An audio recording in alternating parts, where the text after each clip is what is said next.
Welcome to This Week in Astrology. This is episode number 555 for October 12 through 18, 2020. There's an extraordinary amount of astrological energy packed into this week.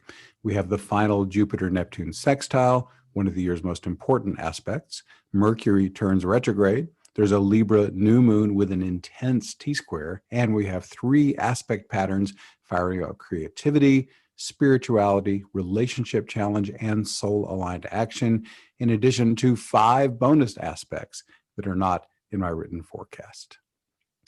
So thanks so much for joining me. I'm your host, Benjamin Bernstein, broadcasting from thisweekinastrology.com. I simultaneously record these weekly forecasts as an audio podcast and a video, so you can choose whichever format you prefer. The video version includes detailed chart graphics for things like lunations and aspect patterns. You can also see these graphics in my written forecasts at astroshaman.com. This Week in Astrology is honored to be one of the internet's top 10 astrology podcasts. Check out our website where you can hear the show and subscribe to podcast updates. And if you haven't already, be sure to click the link in the show notes for 2 chances to win a free Astrology Plus session with me each month. What's old as we come into this week, we have a waning moon, we have a bunch of retrograde, Mercury through November 3rd, Mars through November 13th, and then slower planet retrogrades also continuing, Neptune, Chiron, and Uranus. Also 3 continuing aspect patterns, a kite, a hard rectangle, and a T-square. Let's get into our daily forecast. For starters, on Monday, October 12, we hit our headline right away. One of 2020's most important aspects, an uplifting Jupiter-Neptune sextile, happens 3 times this year. The first exact lineup was on February 20, the second, July 27th, and we have its third and final perfection today on October 12th. This sextile is in orb, which means close enough to have an impact most of the year, January 9th through November 30th. My colleague Ren Butler describes the potentials of Jupiter-Neptune aspects in his extraordinary book, The Archetypal Universe, Astrological Patterns in Human Culture, Thought, Emotion, and Dreams. With his permission, thank you, Ren, and because he breaks down the archetypal possibilities so expertly, I give you some of his Jupiter-Neptune descriptions from The Archetypal Universe. Those with good memories may recall this content from my forecasts on February 20 and July 27. Here are flowing possibilities: feelings of faith and wonder, grand ideals and visions, heightened intuition, exalted dreams, expansive inner life, outpourings of creative expression, dream come true optimism, a feeling of being buoyed or lifted from within, blissful states of cosmic unity, definitely one of my favorites, reconnection with divine consciousness, tolerance and forgiveness, altruism and generosity, broad-ranging kindness and compassion, transcendence of factionalism, we could certainly use more of that these days, human compassion transcending creed or affiliation, authentic spiritual institutions, the humanitarian safety net, all-encompassing shifts of vision, the revisioning and reenchantment of a culture, consciousness expanding everywhere, sacred wonders and pilgrimages, and mystical or spiritual education. So lots of good, juicy stuff possible under this Jupiter-Neptune sextile, but there are also shadow qualities. Since Jupiter and Neptune are making a harmonious sextile, flowing outcomes are more likely than challenging ones. However, I've seen repeatedly that hard aspects can bring positive experiences and soft aspects can sometimes bring challenge. So be careful to avoid these Jupiter-Neptune pitfalls. Over-optimism, rose-colored glasses, spaced-out impractical idealism, New Age naivete and gullibility, blurred distinctions and belief in anything, overextension, excessive generosity, unwise financial speculation, illusions of easy material return, mirages of a glorious prosperity, fool's gold, self-indulgence and laziness combined with high expectations, excessive ritual trappings and ceremony in religion, spiritual materialism, wholesale illusions and projections, esoteric pretensions, psychic inflation, and grandiosity. So keep your focus on the flowing items I mentioned, so this Jupiter-Neptune sextile can help make your life more magical all the way through November. Next up, we have a grand cross stoking creativity and spirituality. Neptune isn't just making a powerful sextile with Jupiter today, he also begins a grand cross with Venus and the lunar nodes. This intense aspect pattern starts today on October 12th, peaks on the 19th, and ends on the 26th. Venus and Neptune have lots of magical ways to play together. They encourage you to forge a deeper relationship with your higher self. You can more easily perceive the divine essence of other people and the world around you. And they're also a fantastic pairing for inspired creativity. Venus is the artist, while Neptune is like a waterfall of divine inspiration. The lunar nodes encourage you to dive into all of these activities in alignment with your soul purpose. And since they're in the axis of communication, that's Sagittarius and Gemini, they encourage whatever learning or sharing of information you're inspired to do. This grand cross also has some challenging possibilities. Relationships might experience confusion, deceit, or gaslighting, or creativity might seem too murky or amorphous to capture. As always with astrology, the more energy you put into positive potentials, the less energy remains for challenging manifestations. Also, the more spiritually conscious you are, the easier Neptune is to work with. Finally, here on October 12th, we have a bonus aspect, Mercury sextile Venus. Mercury is at 12 Scorpio, Venus is at 12 Virgo. This fundamentally, the easiest way to express this one is harmonious communication. Mercury is communication, Venus is harmony. This also is cool for creative writing with Mercury in Scorpio, which wants to just tell the deep, honest, uninhibited truth. Speaking truth honestly and compassionately is a great way to use this, or like deep, intense journaling where you're letting it all come out. Writers have a rule where they say, okay, I can write the first draft as deep, honest, and raw and taboo as I want it to be. And then after that, I can decide how much of it goes out to anyone else. So it's a great time to really do deep thinking or writing that goes into the deepest parts of you, can be tremendously cathartic and healing. Also, Mercury in Scorpio can be transformational communication, reaching out to others. Venus, I'm in communication with you, in relationship with you, bringing this transformational energy possibly, or someone else could be doing it for you. So those are some fun ways you can play with that Mercury-Venus sextile. Tuesday, October 13th, here's our other big headline. Mercury begins its final 2020 retrograde on October 13th at 9:05 p.m. Eastern Daylight Time. That's happening at 11 degrees, 40 minutes Scorpio. The winged messenger will turn direct again on November 3rd at 12:50 p.m. That's 12:50 p.m. Eastern Daylight Time, and that'll be right about 26 degrees Libra. For starters, the usual Mercury retrograde advice applies. If possible, avoid major new things, such as starting a significant venture or making an expensive purchase. Make sure you're understanding and being understood, double check any travel plans, and back up important data.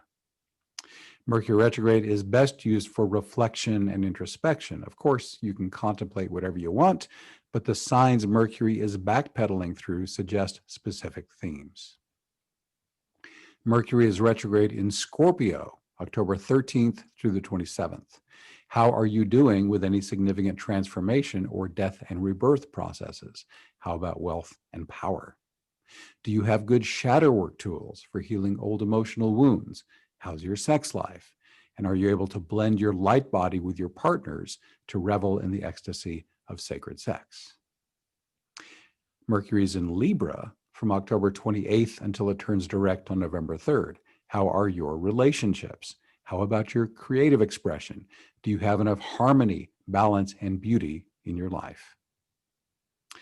Aspects. Mercury conjoins Juno and sextiles the Moon and Venus in Virgo as it turns retrograde. This invites you to contemplate your committed partnerships as well as all important relationships. Creativity and finance could also be worth some reflection. The Moon-Venus conjunction in Virgo, which sextiles Mercury, suggests a methodical approach to enjoying relationships with an open heart. So that's it on Mercury retrograde. Also, this very same day, I've already described how the 5-month square of Mars to Jupiter, Saturn, and Pluto is having earth-shaking effects. On top of that, these potent squares now join forces with the Libran sun. This creates a T-square featuring the Sun, Mars, Jupiter, Saturn, and Pluto. It started on October 8th, peaks today here on the 13th, and ends on October 21st.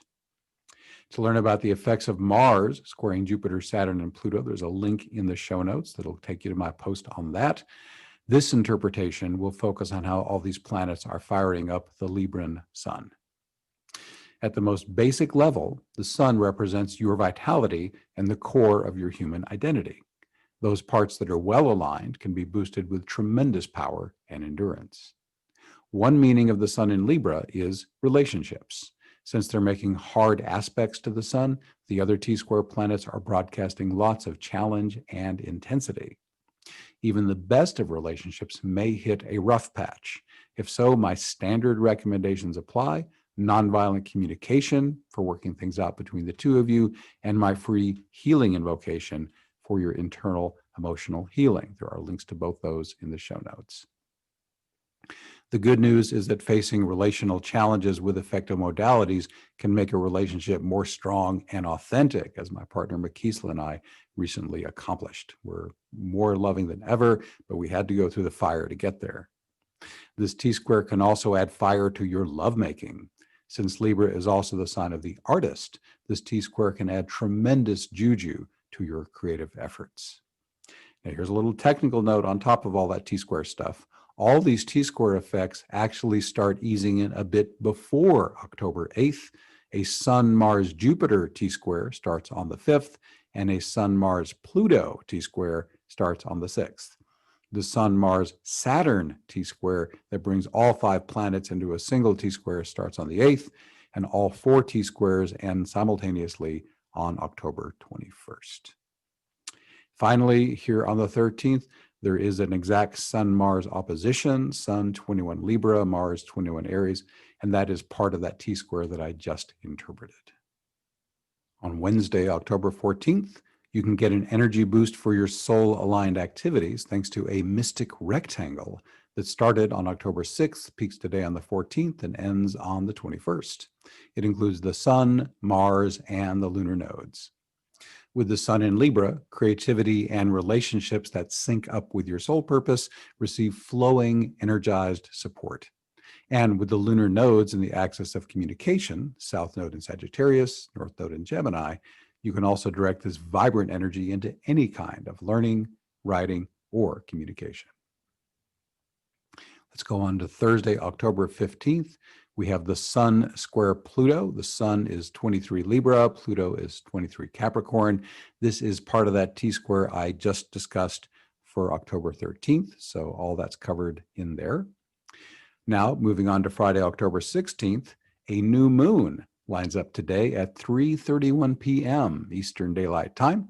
Precisely, it's at 23 degrees, 53 minutes Libra.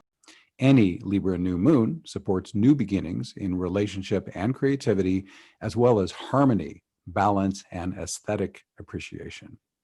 Aspects.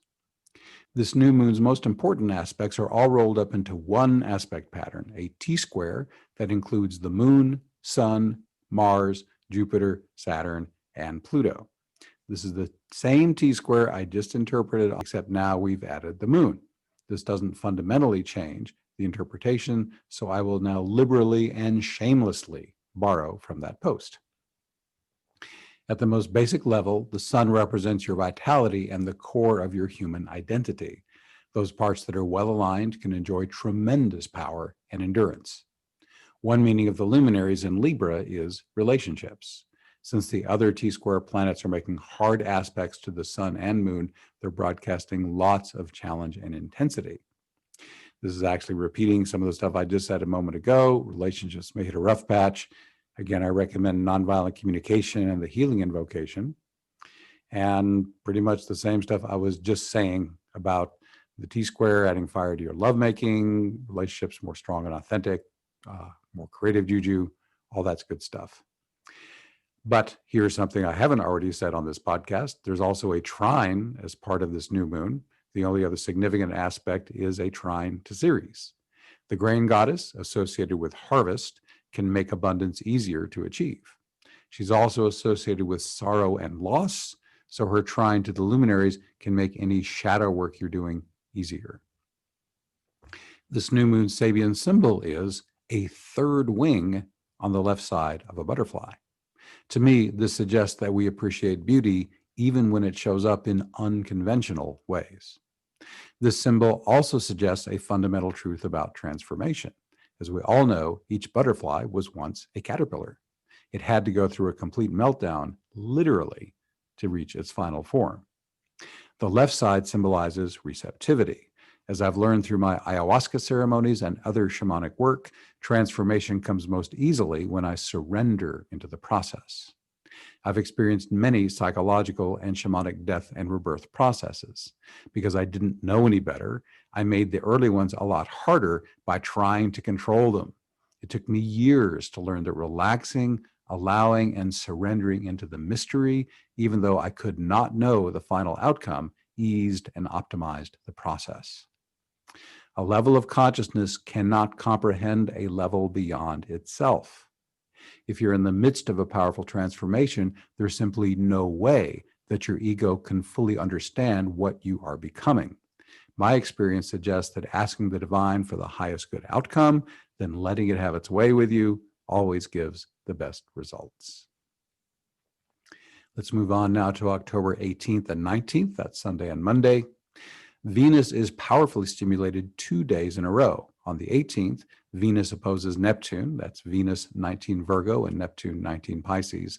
On October 19th, Venus trines Jupiter. That's Venus 19 Virgo and Jupiter 19 Capricorn. These two aspects complement each other. Creatively speaking, Neptune flows divine inspiration to artistic Venus, making it easier to receive creativity from your muse. That's quite a repetitive theme this week, isn't it? With Venus in Virgo, it's also a great time to put the finishing touches on your masterpiece.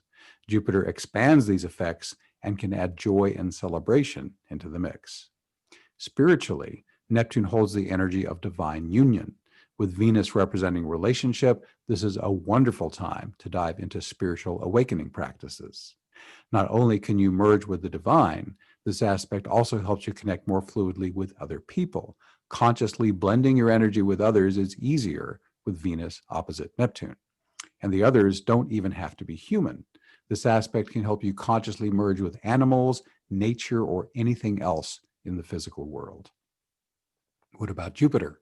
Once again, it serves as an amplifier, boosting the energy of the Venus-Neptune combinations. The Venus-Neptune opposition could also have challenging effects. On the low side, Neptune can represent deceit, confusion, and gaslighting in relationships, as I mentioned earlier.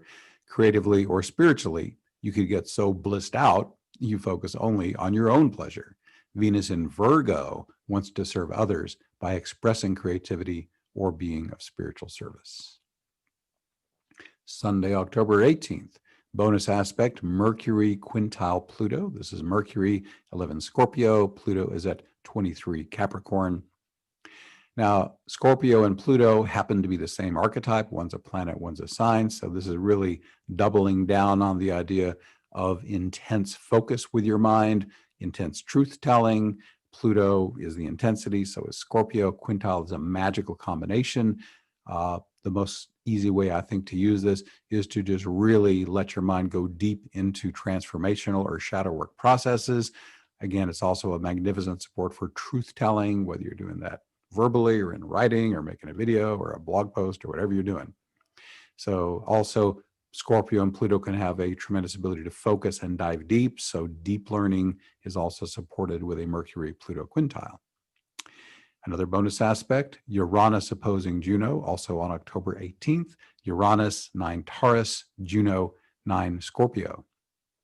Juno is the goddess of committed partnership. Uranus is paradigm shift, shake it up. So this could kind of rock the foundations of a committed partnership if there's something that needs rocking.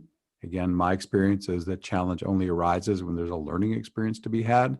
So if any kind of committed partnership, which could be romantic or platonic or business or whatever, just get a hint from the intuitive flash that's probably going to come down at the same time, because Uranus does love to send intuitive flashes.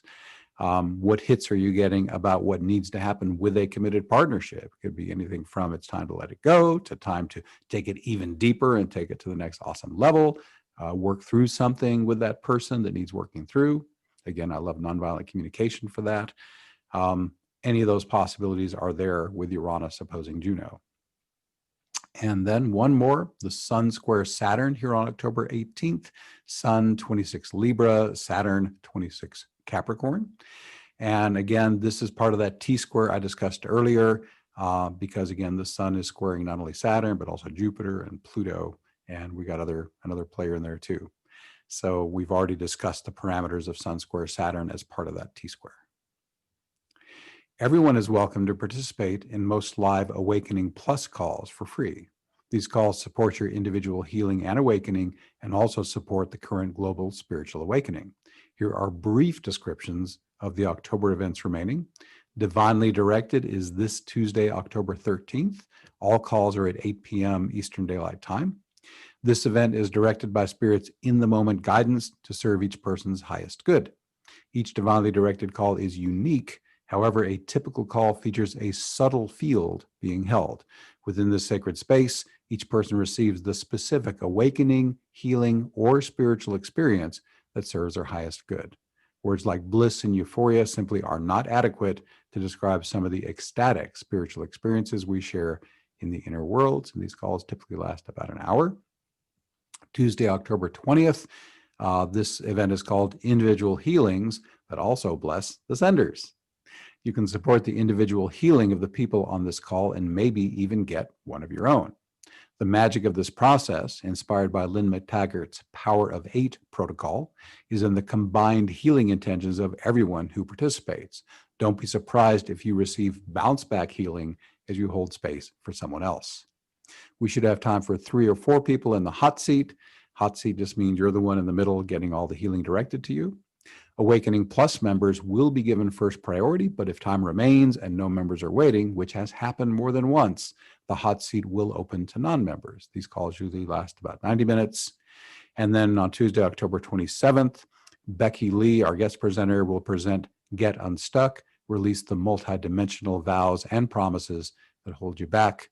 I'll skip the details on this one because that's still a few weeks into the future, but full details, of course, are on the website on the post that I have linked here about the Awakening Plus October events.